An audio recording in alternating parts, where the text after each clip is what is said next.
Getting the vocal cords going, boys. Ah, ah. The arsonist had oddly shaped feet. That's a great opener right there. That'll just wake everybody up. Mm-hmm. All right. Welcome, everybody, to an exciting episode of the Unlocked podcast. We are three business owners from the Western Hemisphere, Canada, North America, United States of America, all of the above. So welcome. What a weird thing to say. Sorry, I was just caught off guard by your vocal exercises you were working on. Just got me. I don't know. Anyways. Professional tone. Have to be ready. Yes, everything about you screams professional, right down to the beautiful Unlocked t-shirt that you have on. But thank you.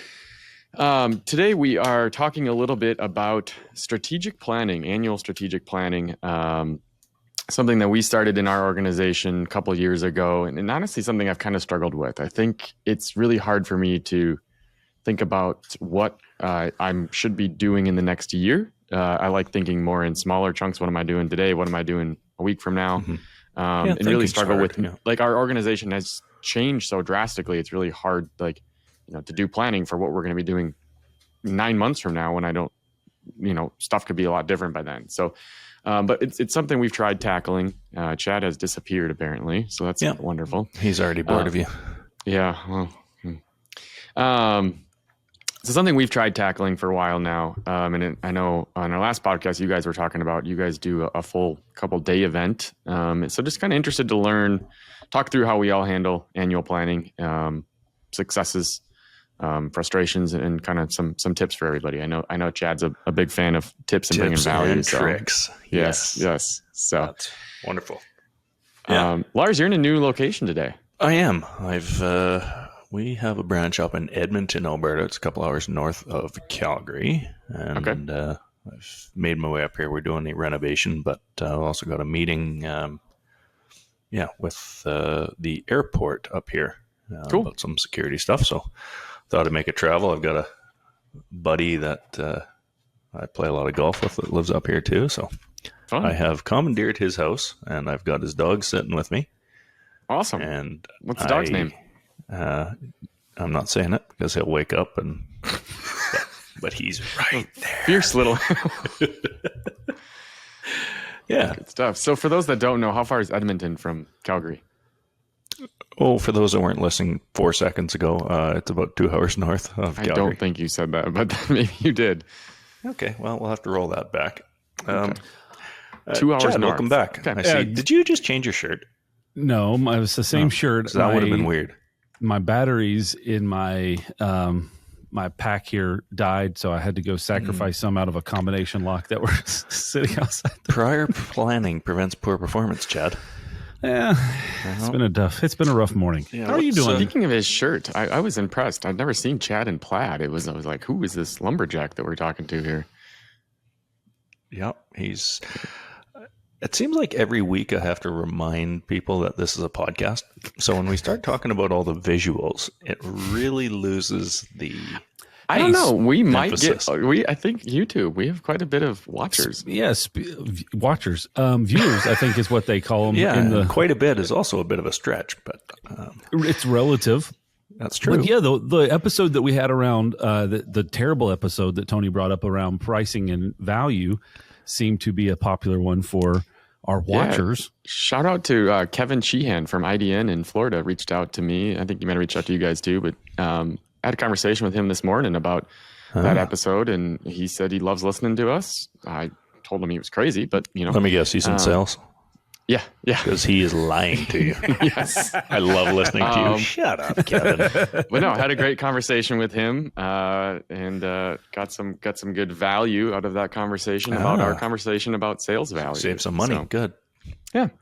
So anyways, strategic planning. Want to start out just talking a little bit about what you guys did at your strategic planning event, how that worked. Start with you, Lars. What have you done kind of historically, and how have you kind of got to where you are today? What have you learned along the way, and how do you run your annual planning session? Well, start. Are we okay? Are we okay over here? That's a great question for the Edmonton crowd. Wow. Well, maybe I'm not at my best here, but For those that don't have, are they listening don't on a need this. podcast, they really should go to YouTube, go to about the 5-minute mark, and you'll catch right up. And just take a look at Lars right now. He is it's as good as I look. What can I say? That's true. You can't put Anyway, so I'm going to say about 3 or so years ago, we started doing Offsite. I don't know what book did this come from. I don't know, but making sure we left the office was, part of it. So there's no distractions. That's all we worked on and we're able to focus on specifically the agenda we were there for.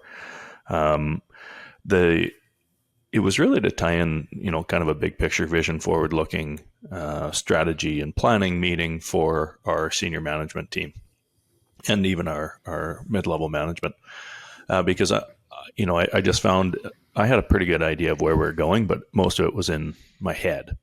And that for some reason made it harder for others to follow.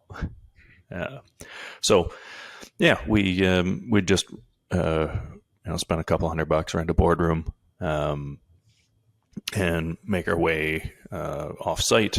Lots of whiteboards and lots of flip charts, and sit around a boardroom table, have some breakfast and just review what has happened, review kind of where we're at, and then really challenge ourselves to go forward. I think the recommendation, I think it was Chad, you were talking about 10X is easier than 2F or 2X. Is that you? That's a great book. Yeah. Yeah. So, I took that kind of mentality and that mindset because I really enjoy the way it is. And, in these meetings, really ask some challenging questions, right? Like one of the examples they use is, if you had to increase your revenue by 10%, what would you do? Right. Mm-hmm. And you'd have 100 different things that you could do for that. But if you said, okay, what if I want to increase my revenue by, 10,000%, right? That really cuts out 99% of those answers. So it really forces you to think differently, think big, think outside the box. And that was kind of like the driving factor, I would say, behind what we're doing, is really trying to get out of the day-to-day and really look forward and figure out where we're going. So, interesting. Yeah. How about you, Chad? How'd you guys run your event? Well, we haven't done ours yet for this particular year, but the just first a little one that behind us. That doesn't surprise anyone listening. The first year that we did a leadership kind of summit, it wasn't off-site. So I was looking back. I'm pretty confident it was late 2019, early 2020, and we did it actually in our facility, but we did it on a Saturday. So it was a different time of the company, and it was kind of difficult I used an excuse, I think. I guess I would probably say it that way, that it was going to be difficult to do an offsite in the middle of the week with that core leadership team because it was a lot of... Somebody had to run the business. Yeah. Correct, yeah. So what we did that particular day was really just dive into issues and resolution type stuff. And it was not as functional as a strategic planning event as what I envisioned for this next one. It was more of like a tactical strategy, like what can we get done in the next year type thing. This particular offsite meeting, the agenda that I've been working on is significantly more structured, and the business has evolved quite a bit to where we can take kind of a core subset of the leadership team. So it's a smaller group offsite for a day and a half, and really look at what we're planning to accomplish and then figure out what is going to be necessary to work the plan. So the way that we're going to break it down is a 2-day period. The first day is going to be a half a day. We'll start at noon.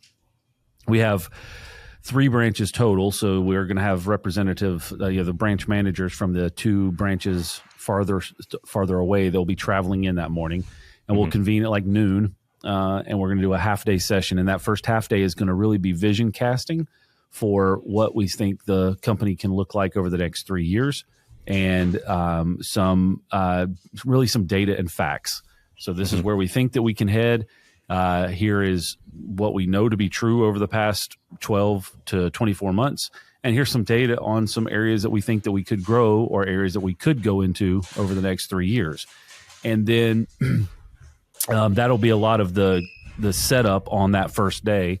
Then we're going to do a kind of an event that night, go do something fun together. I think we're going to do laser tag, just have some fun together, have dinner, and then and that gives us some time to mull over the conversation and the presentation of that day. Then we'll come back for a full day session on the following day, and that'll be from like 8 a.m. until 3 p.m. And we will go hardcore on how, if this is the vision that we think can be true, what has to be done in order to fulfill that vision. So what are the tactical things? What are the targets? What are the budgets? What are the financial requirements? And really work the strategy so that we can build towards that vision. So I've been working on the agenda for that and some pre-work that the branch managers and that the team will have to bring in. The one thing that we are adding into our into that core. So I guess as a setup, ownership will be there, operations manager will be there, branch managers, so three branch managers, and then our controller for financial, purchasing manager to be able to bring some data on what we're actually buying and spending money on, or selling, and then our sales, one of our sales leads, so that we can have an alignment across all of the organization of, if this is what we're going to do, here are all the folks that are going to help deploy the plan to actually make it come to life. So you're really starting with the first part is where are we going, and the next day is how are we getting there. Yeah, and talking through over the past dozen or so episodes that we have recorded, I think this has been an underlying theme that has become very much obvious to me is a failure or a hurdle or a shortcoming, whichever term you want to use, that I've had throughout my career is I'm really good at figuring out where we want to go. And when it relies on me to figure out how to get there, that's oftentimes when I get bored or disinterested. And that's where it can potentially get off the rails. Where we've had success in our organization is when the folks that have the interest and skill set to figure out how to get there are involved in it early on, then the success rate is exponentially increased. So that's kind of the goal with this, is really realign that vision. We've had a vision traction organizer for years, and we go over it annually and all those things. And it's we're actually well above our targets on it. So I think it's time to reassess it and say, is this still where we're headed? What have we learned over the past few years? And let's make sure we're in alignment moving forward. Lars, who do you include in, like, who from your company is involved in that sort of planning session? Same thing. I'd say ownership, and I talked about our senior managers. So our finance, accounting, operations, sales, and inventory and purchasing. And is this something you guys are leading yourself? Have you ever done, like, I know some companies will actually bring in like an outside person to lead sort of a planning session like this, or like I don't know if you call it a proctor, whatever, facilitator. Yeah, it's something that I've led traditionally. This year was the first time it was a little different. I kind of kicked it off and kind of gave an overview for probably the first 20 minutes, and then passed it over to Matt, who's ultimately in charge of the operations. Yeah, I think maybe more to align with what Chad was talking about, went a little away from kind of the vision high level to a little more tactical, tangible implementation, where Matt's certainly going to be a better fit for that than I was. So that's how we went about it this year. So we've historically just kind of sat down in one of our leadership meetings and said, what are our annual goals? And then we decide the goals, and then we say, how are we going to get there? And I think we've failed at spending more time on the vision of where do we want like where are we ultimately going? Yeah. But what are you guys ultimately hoping to have as an outcome of these meetings? Are you creating like, here's our annual plan? Like what is kind of the end result you're hoping for when these are done? Yeah. So I should clarify, we're not doing this annually. This is every 3 months for us. Oh, okay. Okay. So maybe I should have led with that, but every 3 months we do the offsite and we look at really the next quarter. So we review what we've done, look at the action items, we call them the WIGs, the wildly important goals. And then, just divvy up who's responsible for what and how do we get there. We review those every week in our leadership team, but it's more the strategy and getting everyone aligned and explaining, because, so the vast majority of people that are going to be listening to this are going to be in small business, right? And you probably don't even have departments. You might have someone in accounting and you might have somebody in operations, and that's probably it. So small business, it's kind of nice because everyone kind of knows what each other are doing. Once you hit a critical mass or whatever that number is, you start getting, common terms would be silos or, and people start working independent of each other because they focus on their tasks. So it's important to bring everyone together to understand how much impact each other have, or they have on each other. Because I think you just get so focused on what you're doing, you kind of forget about that. So this is just that opportunity to really talk and, I'm going to use the word integrate, but have someone bring it together and integrate all the different departments to really align everyone on the same goal. And it's obviously getting everyone so they understand it. If you can get people to understand why, it's going to save you 10,000 times of, that positive reinforcement type of management stuff. So that was kind of our... Yeah, I think it's all about understanding your strength. So if you don't feel like you have that it's going to be your strong suit to go in and administer that or proctor that, like I feel like that's part of my job as the CEO is that I should be able to get in there and cast a vision and then organize a conversation around how we're going to solve it. I don't have the answers to solve it. So, but pulling all the right people together and making sure that that their voices are heard and that they're speaking into the plan is my job. That's should be, like as I'm continuing to assess my roles and responsibilities, that should be my number one priority. And if I do that well, then we'll win as a company. If I don't feel like I'm strong at that, or I don't feel like I can execute that, then definitely it's probably the time to bring a proctor in. And maybe as a company grows and it outpaces my skill set to do that, then that's the time to do it. But right now, I feel like that's really kind of directly in my wheelhouse to do your sweet that. spot. Yeah, and I've heard theories that sometimes if you have a facilitator, you can kind of, as the CEO, be more engaged in the conversation if you're not solely focused on leading it. Obviously, I think we're all equipped to lead that type of conversation, but I was just curious to see how you guys are handling that. Yeah, I think there is something to it about hearing a new voice. So I guess for a little more context there, I no longer run our weekly meetings. I am no longer, actively involved in our day-to-day operations. That's our management team runs that. So my involvement is actually fairly limited. I'm brought in on occasion, maybe a couple times a week at most to various different conversations. But so I think before, when I was all day, every day in there, it was just another meeting, and that was probably a lot tougher. Yeah. But I think it's a little more impactful now because I'm directly involved in this. So yeah.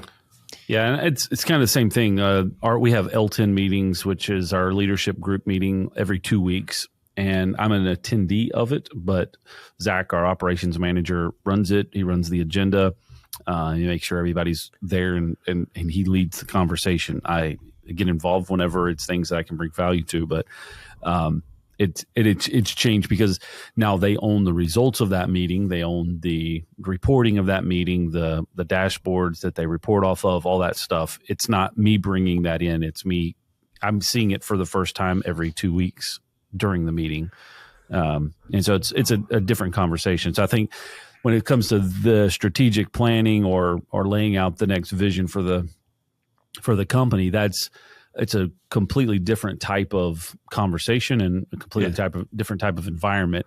And the learnings and the findings from that should be broken down and applied to our L10 meetings moving forward, because that's going to be the checkpoints every 2 weeks that we're on track with that. So go ahead. Sorry. I don't want to take us too far down the wrong path here, but it's a situation we're going through right now, where, we sat around the table. Okay. And then, one of the exercises we did was, the owner of the department, so the management lead of that department, went away with myself and with Matt and talked about how they thought the department was going, what their plan was, to do a kind of an analysis and get our direct feedback with it. The other people split into two groups and talked about, what could this department do to make life better, right? Or what is the biggest impact they could do? So they did that. And then we came back and, everyone kind of gave a grade, 8 out of 10 or 2 out of 3 or whatever stupid measuring system you guys use. 1 out of 4. 1 out of 4, right? It's a logical way to do it. So that was the exercise we did. But why I thought that was important was because I know naturally if everyone's sitting there, I can tell you, if you do this exercise, everyone's going to say 7, 8, or 9 out of 10. That's what everyone gets, because you don't want to hurt anyone's feelings and that kind of thing. But what I found very important was I wanted to make sure that everyone was on the same page for what does winning look like. Like if you got a 7 out of 10, okay, in grade school, you'd say, hey, you passed, or you got a B or whatever. In my mind, 7 out of 10 isn't nearly good enough. So, when they say, oh, how are things going? Oh, they're going very well. I'd say it's a 7 out of 10. In my mind, 7 out of 10 is just barely. It's a C, yeah. Just barely surviving, right? So, because you ask a manager, oh, how do you think you're doing on the role? How do they go? Oh, I think things are going pretty well, or, and we have to make sure we're aligned on what we as ownership and shareholders say winning is versus what the person performing the job say winning is, right? Just kind of clarifying, whatever you want to call it, but clarifying the winning criteria. Yeah. So this was a good chance to do that as well. And it was pretty eye-opening because, we were saying, everyone basically got 7 and 8 out of 10. I said, well, is that what we're going for? Would you say if you got a score of 7 out of 10, is that a industry leading score? Because I just don't think it is. Right. So, yeah, that was. You mentioned you're doing this quarterly, Lars. Are you taking is there any difference at a year-end standpoint? Or are you just doing the same thing every quarter? You're looking at it a quarter at a time. Like, what is that?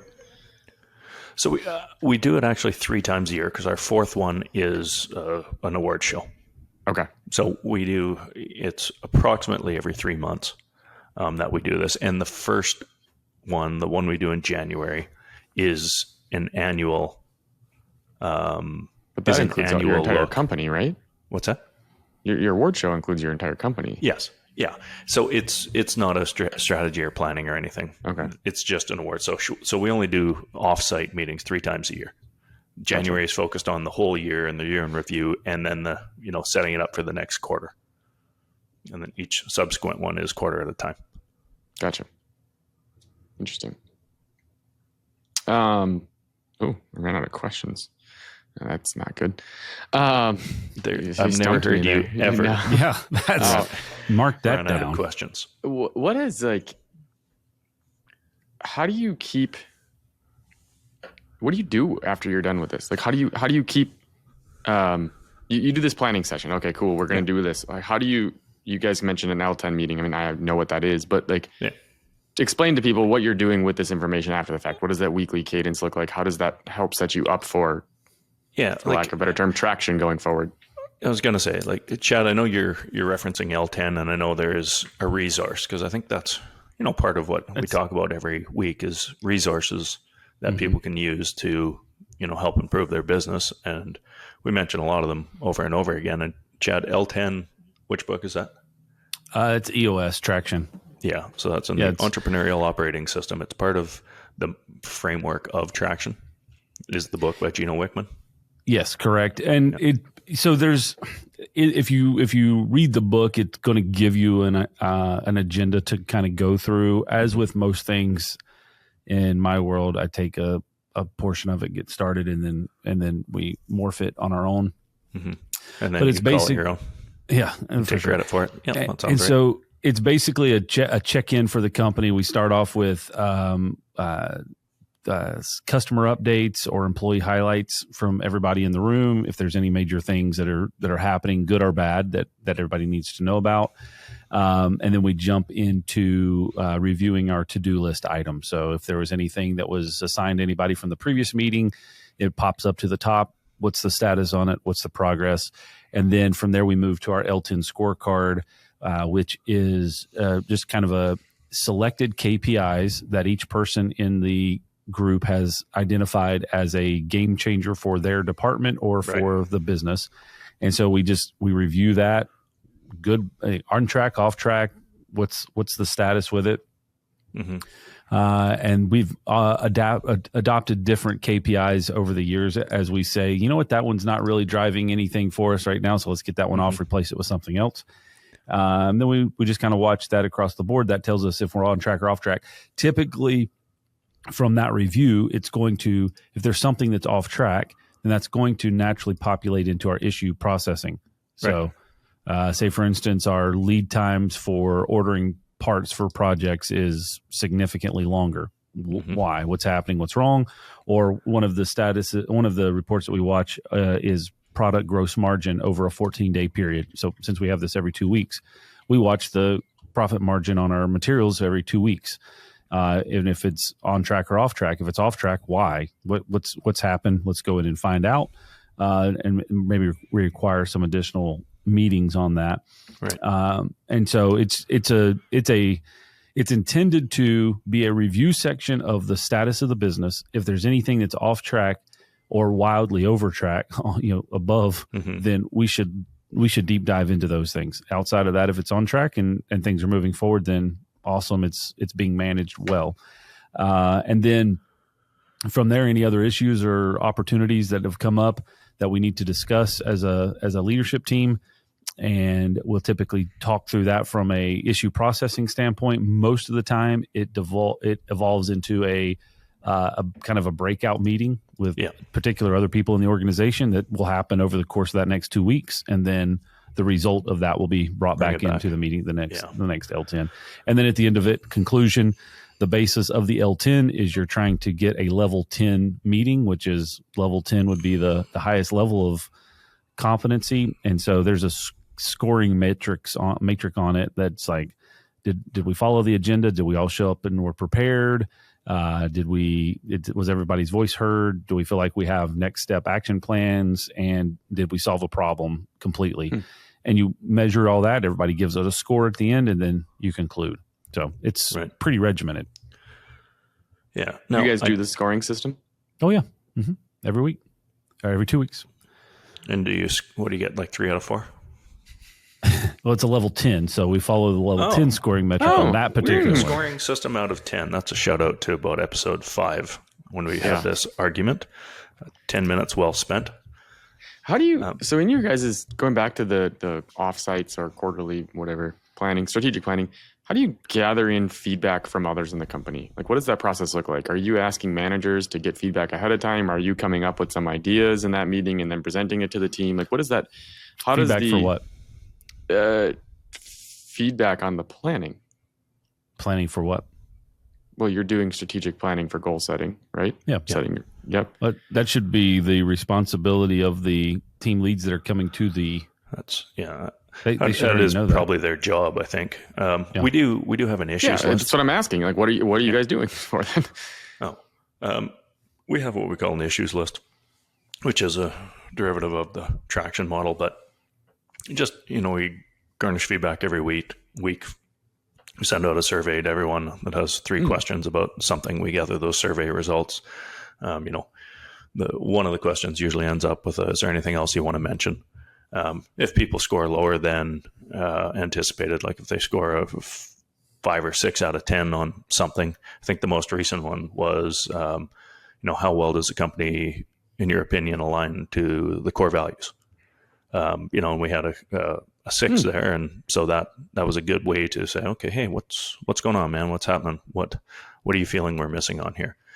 And a lot of the times it's just an emotional, I had a bad day because something happened, or sometimes it is some kind of less emotional, more fact based feedback. So we use that and we bring them in, and we have an issues list that we go through. And the quarterly offsite, we don't. I'm going to say something controversial, which shouldn't be super surprising, but I'm actually not looking for a lot of feedback to bring into that meeting. My focus for that meeting, I've often said, and you've probably heard me say this, if I ask people what they want, they'd want faster horses. That's it. So a lot of the time, I'm not all that interested in what people think they want. So these meetings, we do that every week. We get feedback and we talk about it. But these quarterly meetings are about strategy, and they're about moving forward. Okay. So, and I was curious. So you're not necessarily fixing problems. You're figuring out what do we need to do to keep going that way, right? I'm not worried about what happened back there. I'm figuring out the plan to get to our destination. Yeah. So, I'll talk about, and maybe you guys can jump in here as you want, but some of the things that we're focused on for 2026. We identified that service companies are going to make anywhere from probably 9 to 13%. That's about the profitability range of a typical security industry company. Those aren't huge margins, and it doesn't take a lot to get yourself in a cash flow constraint. And I think we've all experienced that at one point of our career, maybe even within the last week or so, who knows? But so, along the lines of, okay, well, how do we get an extra 2% out of this? Right. And that, again, I kind of think that's going back to kind of the model that is nicely explained in 10X is easier than 2X. It's not a lot of reward. It's not a lot of reward to get an extra 2%. It's a lot of work, and it's not a lot of reward. So, we were looking at, okay, well, if we want to make an extra 2% and get to 15% profitability, okay, cool. But how do we get to 25? Because that's a whole other conversation. And in the service industry, once you get past about 15 staff, you start having to have a support or administrator, whatever you want to call it, a non-revenue producing role for every technician you have. Right. So for every guy out in the field, you're adding about 1 staff. And, if we went through our numbers, I know, Tony, you got about 50, 60 people. Probably 25 of them are in the field and 25 are support, or maybe even more. Chad, I think your ratio is a little less. You have a little more, but it's almost bang on. So I look at that, and that's, reference Glenn Younger here. He always challenges. He's like, well, how do you get more from less? How do you get more whatever without bringing in bodies? So that was kind of my main focus, is what do we have to do? And the only thing I can think of that is a viable way is we have to get better at technology, automation, and and all the administration involved. So that was kind of the one focus, is we have to be better at technology. We have to cut down the amount of typing into Excel sheets, exporting, importing, all that crap, because we spend so much time doing it. The second focus we have was, the highest paid people in your organization, generally speaking, are going to be your sales team, right? It's probably your most stressful position. You're trying to balance the guys in the field with what you think and trying to tell them this is how they have to do things, and then they have to balance the customer's expectation and scheduling. Like it's a lot, and because of that, they usually get compensated for it. So I started looking at it, and do you guys happen to know what your win rate is? Like if you send out 10 quotes, how many are you going to win? Mm-hmm. So it's industry average, I'm going to guess, is probably about half, right? Between 40 and 50% wouldn't surprise me. You get up to... Send out 2 quotes, you get 1 approved. Right. And then, so when you put that in terms of what your expense is, okay, so we're paying someone and only half the time it works. So we're actually paying them twice as much as they're able to bring in. And I'm not talking about dollars, but half of the work they do, 2.5 days a week, there is just for nothing. Right? That's a funny way to look at it. I've never really considered it that way before. So I figured, our highest paid people are only half the time effective. So how do we and we're okay with that? Yeah, and we're like, good job. So how do we increase the effectiveness? Right. Because if we can bump that 10%, that's an extra 10% on our highest paid people. Well, and how do you do that without just lowering your price? Because now all of a sudden, if we give it away for free, it should be close to 100. Right. Well, yeah. I think that's the Medico model. Yeah, wasn't that? Oh, wow. Won't get into that. Hopefully, Joey's not listening. Interesting. But what levers can we pull? What can we look at that's going to increase our win rate without changing our pricing model? It's more about how do we follow up? How do we diagnose when we do lose? Why are we losing? Gathering all that data. These are the things that we don't do well. So that's going to be a major focus for us in 2026, because we have a massive amount of salary, hundreds of thousands of dollars, that half the time doesn't work. Now, in fairness, baseball players get paid millions for hitting a ball 30% of the time. So, and we're very similar to professional baseball players, for sure. So, yeah. Do you guys have any sneak peeks into 26? I know you haven't done it yet, but anything you're thinking about or anything you're focusing on? Chad, you'd mentioned you're coming up right away, and Tone, you're always for us got 1,000 ideas coming. Well, so we have not done this yet, and I'm definitely going to take a different approach this year. This has given me some motivation to do something a little different. I think we haven't prioritized our strategic planning enough, and we've done it, but I don't want to say it's an afterthought because we do it, but I think we don't cover enough time to really think through it. And then what ends up happening for us, and this kind of leads into one of my other questions for you guys, but I think what happens to us when we don't do strategic planning is we end up just focusing on the most relevant issue at the time and just getting caught in that. And we don't prioritize.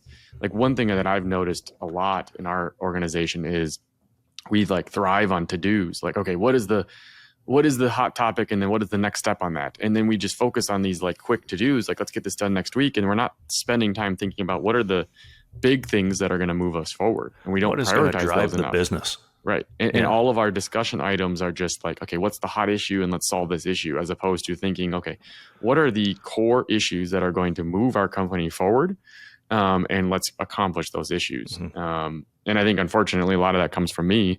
I like having ideas and coming up with new things. And it's I don't want to talk about the thing I was talking about yesterday. I want to talk about the thing that I want to talk about today. And that leads to just a lot of chaos and lack of productivity from a large goal standpoint. So for us, I'm going to try doing something a little bit different with strategic planning and really change how that functions in our company. But also, I think it's just focusing on, like you said, kind of efficiencies. What can we do where, as we've grown, have processes got kind of cumbersome? Yep. And what can we do to cut out that? I just had a conversation with a couple people on Monday about, the amount of things that have to happen to process something. How do we, those things are put in place for logical reasons.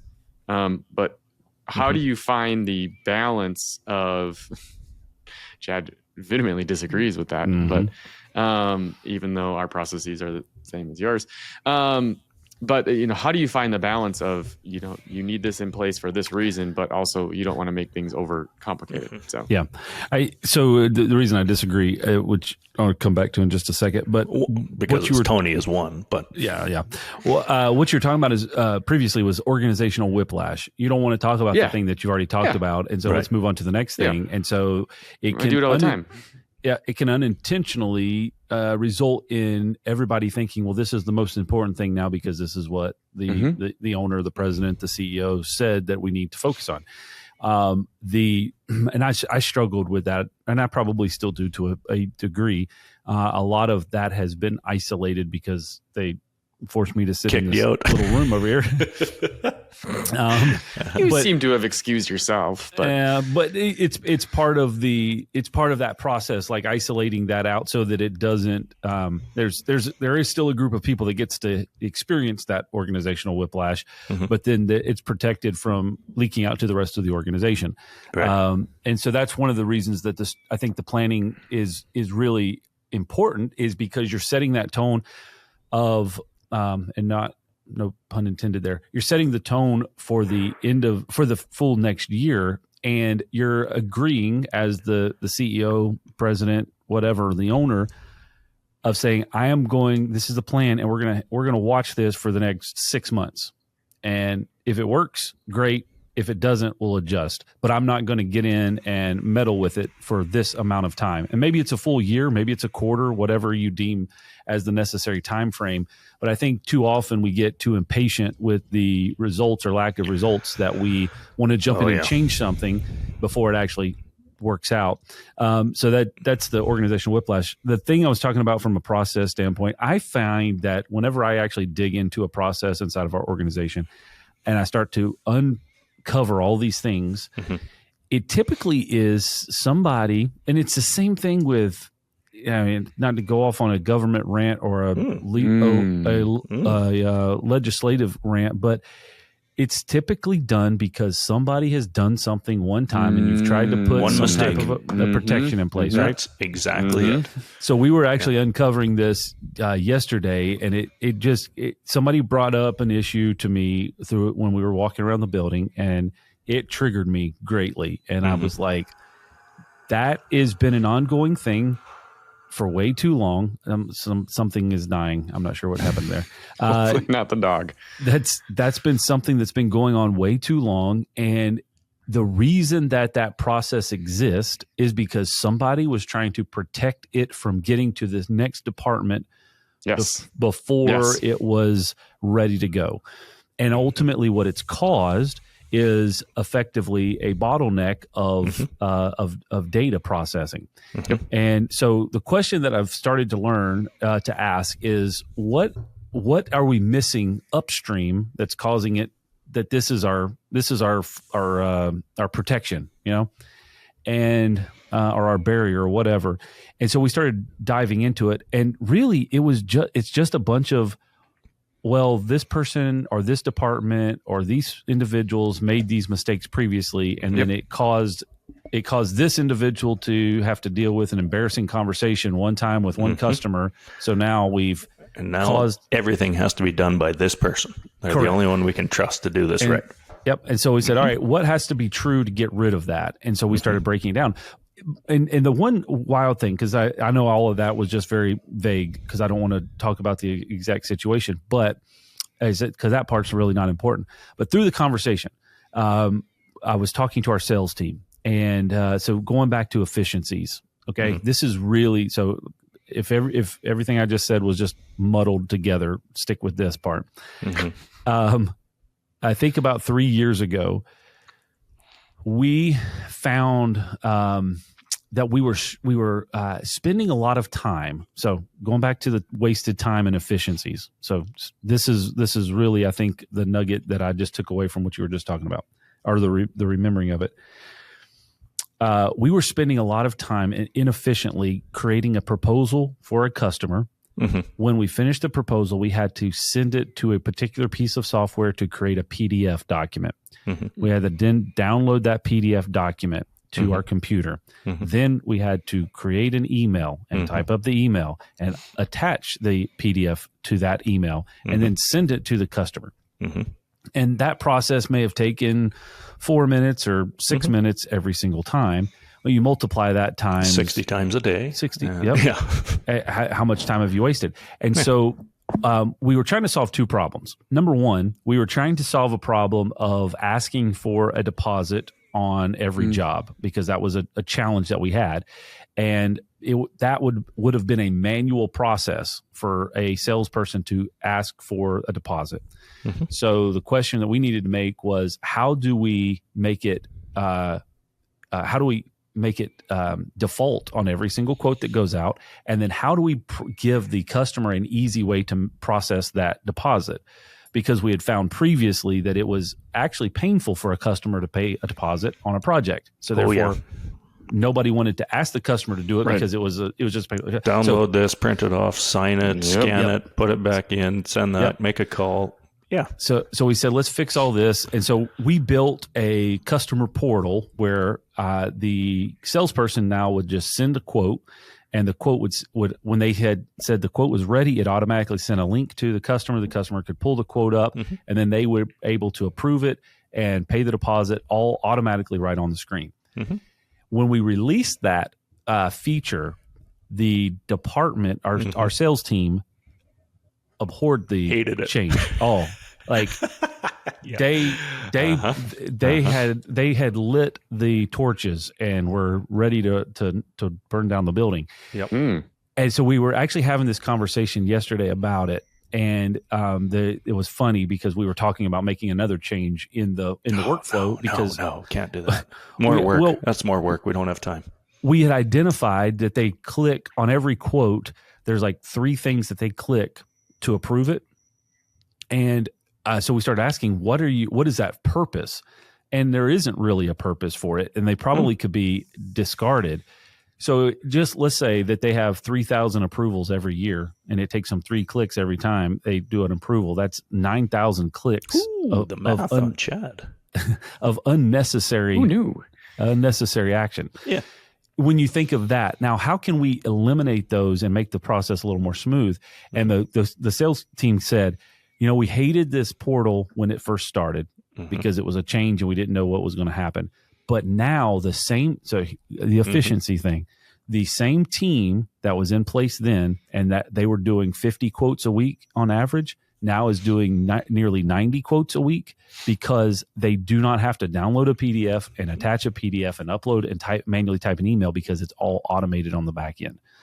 That's where efficiencies come to place, because it would have required 6 people to get to that volume versus the 4 that are doing it now. But if you asked, they would have said a faster horse. Correct. If you would have asked what they needed, they would have said, we need more salespeople, or we need somebody to just send these emails, and we were able to solve it through automation. We're only winning half of our jobs. So obviously we need more people. Yep. Yeah, no, that's a good, for those that haven't seen it, I don't know if it's a meme or an image out there about Elon Musk's and his like SpaceX rocket, and how like his engine compared to like normal engine, and like you can see like the lineage of like basically his model is like him or not, like let's remove everything and see what needs to be added back in. And like you can just see the complexity of SpaceX's engine compared to a normal engine, and it's way less. And there's just a lot of extra waste when you're starting with what's already been built. So that's Tony's an interesting. A big Elon fan. I got that. I do. He's got some many great qualities. He's got some interesting ones for sure, but he's absolutely a genius. I think that's a good little segue or takeaway. I wrote down process simplification for a future topic, but my last question for you guys, and then we can get to takeaways is, okay, so you've done this strategic plan. Now what? How do you communicate what you've discussed to your team? What does that look like? You guys have all sat in a room for a day and a half, drank some beer, whatever you guys do, and then you come up with a plan. What are you doing with that after that? How are you communicating that to the rest of the company? Well, we take every January, and because we have a weekly team meeting every Wednesday morning, and the entire month of January, we go through a system reset effectively for our company. And that's part of when we will present all of the new targets. We present the plan, the strategy, reminder on policies, procedures, all those types of things. So that's January is dedicated to that for our organization. Okay. Yeah. In a word, banners. We make posters, we make banners, we make whatever it is. Actually, I took part with a speaker, I don't know, not too long ago, but it was interesting because I asked him, I said the exact same thing. Okay, we got these great things. You're going to put a poster on the wall so it's visible, everyone sees it. It's a tactile kind of image that is sitting there. And I said, but I just don't find that works that well. And he said, here's the thing. So every Monday I have a calendar reminder to move it. So it would go behind his desk. And then the next week he'd move it beside the light switch. And then the next week, because if it sits on the same place too long, it just blends into the scenery. So he would move his whiteboard with all his like big action items and he'd just move it around the office. That's solid. And it was, I heard that and I was like, that actually makes a lot of sense. So I love that. So I've started doing it. I have now pinholes all over the place. So you print out banners with like your quarterly goals on them? Annual goal, like our slogan, we have banners all over the office. Okay. Yeah. But then the quarterly ones, 11 by 17, just printed off, stuck.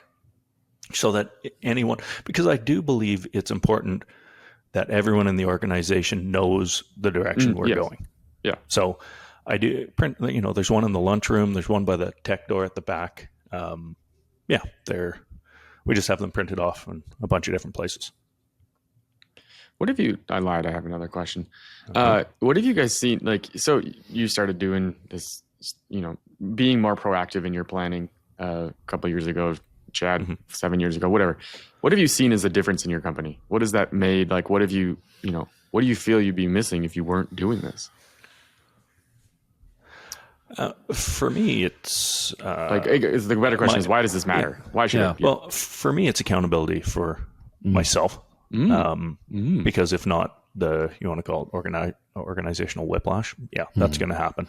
But this is a reminder of what we're focused on and what our team is working on. So I can then go at least look into it and check into it instead of chasing the next piece of tinfoil that goes across the ground. So that's been the biggest change for me. Okay. I don't know, Chad, what about you? Yeah, I mean, I would agree with that. There's some personal accountability for myself. I think the biggest thing that has been a win is being able to bring a team of people together for a common goal.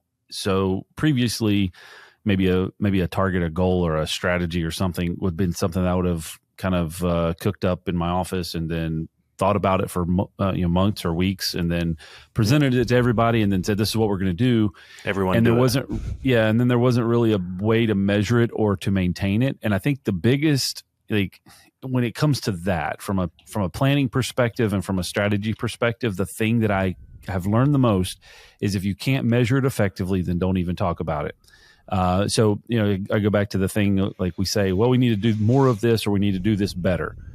Well, don't you almost have to teach yourself as a leader to not say those things because it is not measurable. And so it's going to be confused because you can say that and say, we need to do a better job with our follow-ups on sales calls. Well, how are you measuring it? Because that is going to define the actions that you're asking people to do. Me saying we need to do better at it could be misconstrued by one individual to say we need to do more, and one person could say we need to do them more detailed, and one person may need to say we need to do and it's actually got the opposite effect, Chad, when you because say now that, you're all moving into 7 different directions, and one person thinks, oh, I'm doing a bang up job, because better is I moved it an inch. When you say better, you're thinking it's 100 feet, and now what do you mean you don't think I'm doing a good job? And it creates conflict. That's the reason why I like that book, The 4 Disciplines of Execution, and that one term that I stick with all the time whenever we come up with these things that we need to accomplish. What's our from X to Y by when? If we can't come up with that, then just don't say it. And don't let it leak out of this leadership room, because it's going to be confusing, and you're going to have to undo it. So we've had several instances in our organization over the years where somebody says we need to do this. Like, here's a good one. We started these door surveys years ago, and we started seeing that some people were doing them partially, some people were doing them all the way. It was confusing, and so the statement was made: we need to do a better job of our door surveys. We have to do them right. We had to do them correct. Yeah, people are not doing them correctly. Yep. Well, what does correctly mean? And so, anyways, we went through this whole back and forth on it, and somebody wanted to get up in front of an all-team meeting and say, basically, do better and do them right. Do them right, or else. What does that mean? Yeah. And I said, I will not allow that to happen, because you don't know, you can't define what doing it right means, and we're not going to put that out there, because you're going to have to come back in 3 months and undo what you just said and try to correct it. Yeah. And you at that point in 3 months, you've trained people to do something a certain way, and now you got to undo it. So we had to really get into the root of what is right mean and what are we actually trying to solve. Once we got that, then you can establish it and move forward, and it's measurable. How often are they getting completely filled out? All those things. The only thing I would add to that, Chad, is we're talking about a lot of data, and we're talking about a lot of keeping track of things. This doesn't have to be an SAP, CRM. Correct. Literally a piece of paper on your desk with a tally checklist. That's fine to get started. Is it something subjective, or is it something measurable? And one of the things that's ticked me off the most, like I sat on I got invited to this board, this improvement board, and it was probably a terrible decision on their end, but they invited me to sit on this thing. And the first meeting, they started going around, and I was like supposed to be an observer. I'm not even sure what my role was there, but they were asking all these department leads, do you feel like you are hitting this measurable? Do you feel like? And I was just sitting there like, I took my glasses off. Who and I was gives like, a crap? Oh my God. Do you feel like you're doing a good job? Yeah. Eight And they're out of like, 10. yeah. We feel like we're on track with this. And I interject, and I'm like, excuse me. Hello, Chad here. Do you have any way to measure this so that it's not subjective? Because I could tell you, I feel like everything is great, until you can put a measurable on it. And that's the biggest thing is like, whenever you talk to somebody, especially in a world of business, and you ask them how things are going, and they're going to say, I feel like business is up as well this year, or I feel like we're doing a good job, or blah, blah. Call BS on it, because it's not, if it's not measured, it's not managed, and you're not going to get the real results until you can put those numbers on it. You will not see traction and growth inside of your organization. If it's a feeling, then it is subjective, and it's the worst way to manage if you're trying to grow. Yeah. Couldn't agree more. I hate to say it. Sorry. It's a good one. That's a trigger point for me. Among many. Episode 47, Chad has made a good point. Make a note, everyone. I like that. I got some good takeaways today. I think I need to do something different with our annual planning for sure. Going to do something offsite, really put more time into it. I really like Lars's simple idea of literally just moving the goals around to make them more visible, like make it more of a thing. It's kind of like Elf on the Shelf. Where is it today? Yeah. And I think it's a good reminder from you, Chad, on the X to Y by when, making sure, you mentioned 4 Disciplines of Execution. That's a great book on goal planning and strategic planning, and really talks about focusing on your one thing, rally somebody around that one thing. Yeah. We kind of tried to do that this year, but did an absolutely horrible job of what does from X to Y by when look like. Our goal was we wanted to improve our communication. Like, what does that mean, right? That's how do we do that? Yeah. How's your communication? Oh, we feel like it's pretty good. Right. Yeah, it feels good. 8. 8 out of 10. So, well, we did, anyways. Any takeaways from you guys? You guys learn anything from each other? The quarterly review thing from Lars is interesting. I'm not sure I'm in agreement with it or not, or what. I understand how he does it and why he does it. I'm trying to figure out how to if it is necessary. You guys set quarterly goals, don't you? Well, we do everything monthly, and we review everything monthly from a business perspective within our organization, and then we have a lot of reviews every week. So but I do like I think it'd be interesting this year if we do this offsite to then catch up every quarter on the progress versus because that's something that I think we've done annually, but not. I maybe think need to do it faster. The strategy with the quarterly timeline is that a lot of these projects are too big to do in a month. Yeah. And so quarterly, like we're talking about building a customer portal. Okay. Like that takes some work. So it's not something we're going to be able to do. Together. Yeah. Yeah. We'll just toss that together. Tried that. Didn't work. Shocker. So that was kind of the reasoning for the quarter. It gives you 3 months to dive into it and get something done. Mm-hmm. I'd also add to that, though, that also means that you have to get something done. Right. Like these are, when we talk about our quarterly goals, these are the things that your jobs kind of depend on. Yeah. Mm-hmm. This is, if you don't achieve this, someone will. Yeah. And that's maybe a harsh bit of reality, but that's the way, right. That's the way you have to operate. Man. Oh, go ahead.